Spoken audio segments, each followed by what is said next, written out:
Comrades, 6 years after the eruption of the global financial crisis, workers all over the world are confronted with one indisputable fact.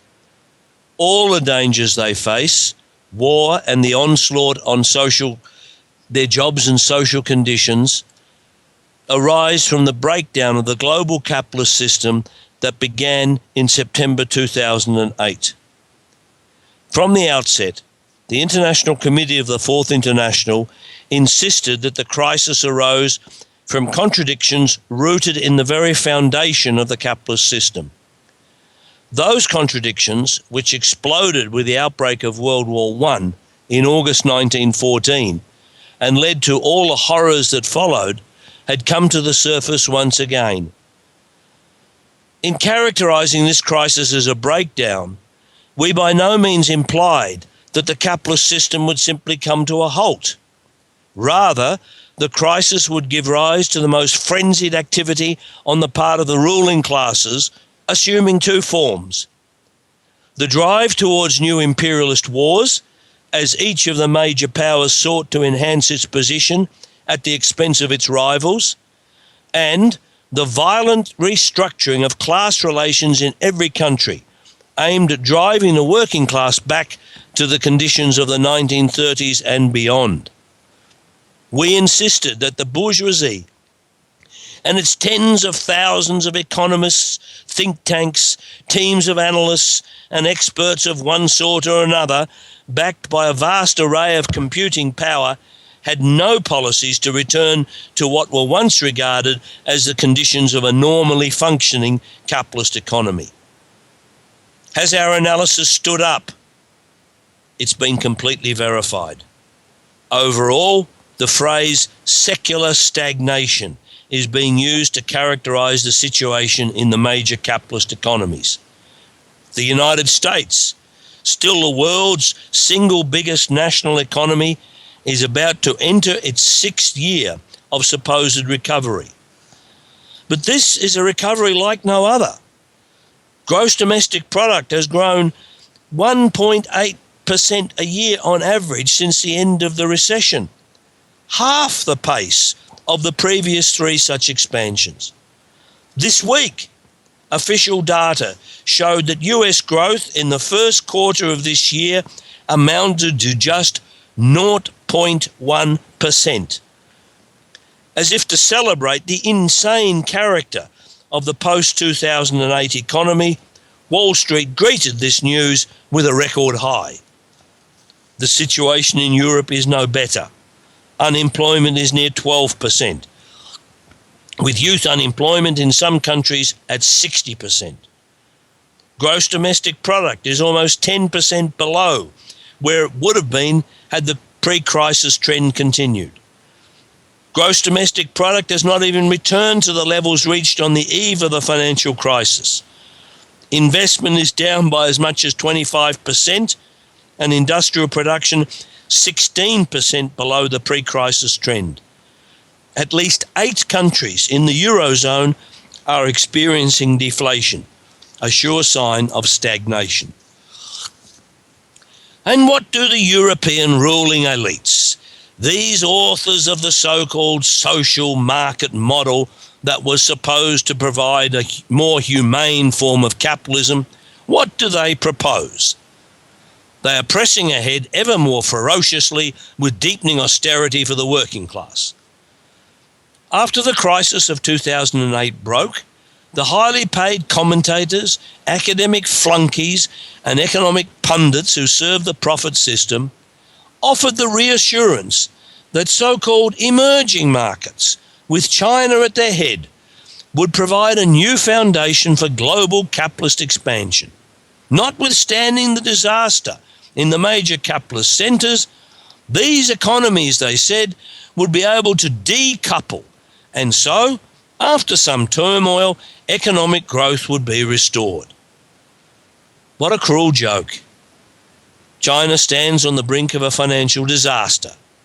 The question is not whether there will be a crisis, but how soon it will erupt, how large it will be, and what will be its implications for the capitalist system as a whole. One of the central conclusions reached by the founder of scientific socialism, Karl Marx, is that capitalist accumulation necessarily involves the piling up of great wealth at one pole of society and the accumulation of poverty and misery at the other.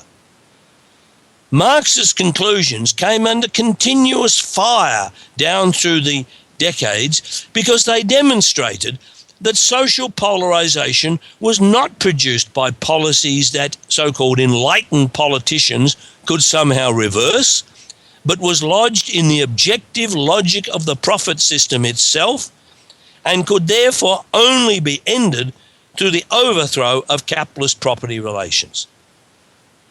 Facts and figures have proved Marx correct. Every major crisis in the capitalist economy has this effect. It strips away the ephemeral, the historically transitory and temporary phenomena and lays bare the underlying and fundamental forces that drive the profit system. The crisis of 2008 has proved to be no exception.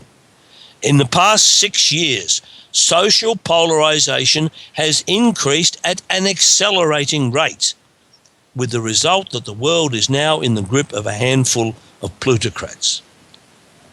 As Comrade David North has explained, the 85 richest people in the world, you heard it right, just 85, now control as much wealth as the bottom 50% of the global population. That is 3.5 billion people.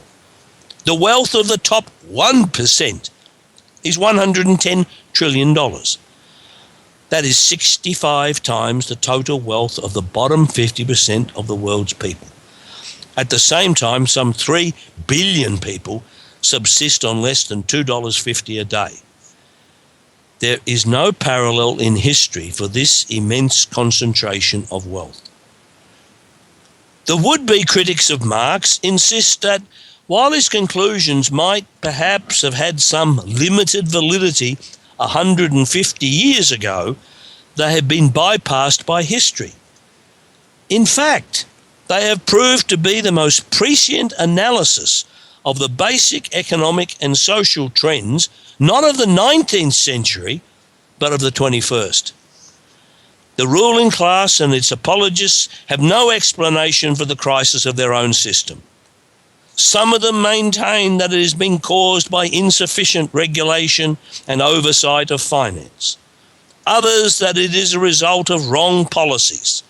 Some, of a more leftist tinge, take a longer-term view and maintain that the crisis has arisen because the Keynesian policies of the post-war boom were abandoned and replaced with a free market agenda initiated by Reagan and Thatcher, as if a B-grade movie actor and an upwardly mobile, grasping grocer's daughter were world historic figures.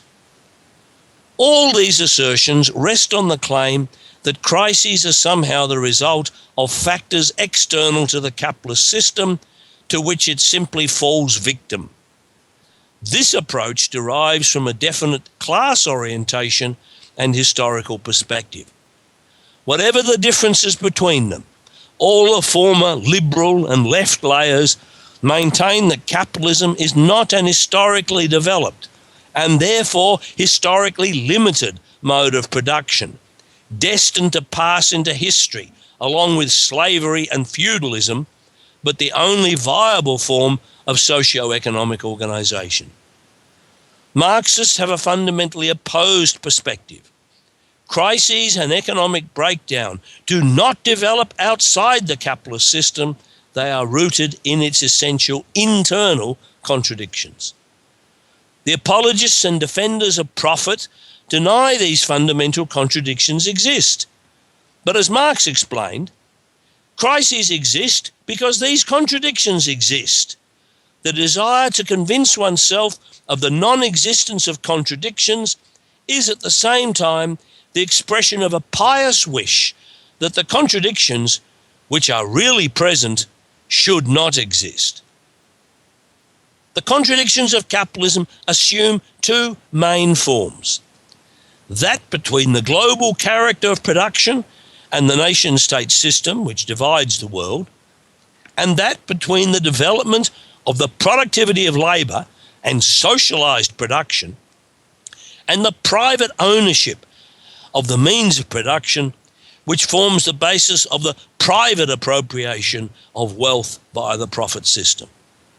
The first manifests itself in the struggle between rival nation-states and great powers for the domination of the world economy, leading ultimately to war.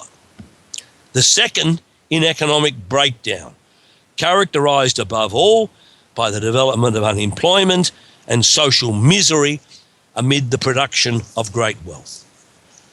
For a considerable period of time, at least as measured by the yardstick of an individual's lifespan, it may seem that these contradictions are able to be suppressed or even overcome.